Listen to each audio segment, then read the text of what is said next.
கவுண்டம்பாளையம் சட்டமன்ற தொகுதி அதிமுக வேட்பாளர் PRG அருண்குமாரை ஆதரித்து துடியலூரில் பாஜக முன்னாள் மாநில தலைவர் அண்ணாமலை பிரச்சாரம் மேற்கொண்டார்.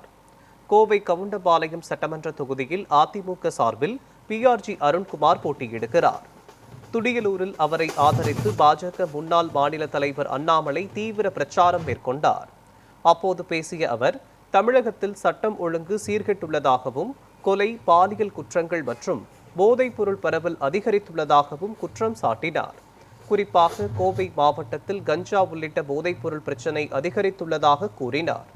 மேலும் மத்திய அரசு கொண்டு வந்த 33% மகளிர் இடஒதுக்கீடு மசோதாவிற்கு திமுக எதிர்ப்பு தெரிவித்ததாக கூறி விமர்சித்த அவர், கோவைக்கு மத்திய அரசு செய்த பல்வேறு திட்டங்களையும் பட்டியலிட்டார். அதிமுக ஆட்சி காலத்தில் தொடங்கப்பட்ட திட்டங்களை தற்போதைய அரசு பெயர் மாற்றி பயன்படுத்துவதாகவும் அவர் குற்றம் சாட்டி அதிமுக வேட்பாளருக்கு ஆதரவாக வாக்கு சேகரித்தார். திராவிட முன்னேற்ற கழகமோ காங்கிரஸ் கட்சியோ எங்கேயும் வெற்றி பெறக்கூடாது என்கின்ற ஒற்றை கருத்தில் இருக்கிறோம். கவுண்டம்பாளையம் தொடர்ந்து அனைத்து இந்திய அண்ணா திராவிட முன்னேற்ற கழகத்துடைய கோட்டையாக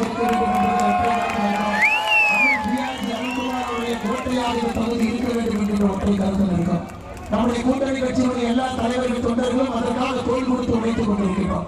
தமிழகத்தில் கடந்த 5 ஆண்டுகளில் மட்டுமே சட்டம் ஒழுங்கு ஒரு முறை தாய்மார்களுக்கு நினைவுபடுத்த விரும்புகின்றேன். அருமை சொந்தங்களே, கடந்த 5 ஆண்டுகளில் தமிழகத்தில் நடத்தப்பட்ட படுகொலைகள் மட்டுமே 8008 படுகொலைகள். ஐயா, 8008 பேர் கொல்லப்பட்டிருக்கிறார். தமிழகத்துடைய 5 ஆண்டு கால சரித்திரத்தில் இவ்வளவு பெரிய கொடுமை நடந்தது கிடையாது. பெண்களுக்கு எதிரான பாலியல் வன்கொடுமை, கற்பழிப்பு, ரேப் கேஸ் 2080 18 வயசுக்கு இருக்கக்கூடிய குழந்தைகள் செல்வங்கள் மீது நடத்தப்படுகின்ற பாலியல் வன்கொடுமை போக்சோ சட்டம் 39,900. ஐயா, தமிழகத்துடைய அரசியல் வரலாற்றுல இது போன்ற 5 ஆண்டு காலத்துல மிக மோசமான சட்டம் ஒழுங்கை எப்பொழுதும் நாம் பார்த்ததில்லை.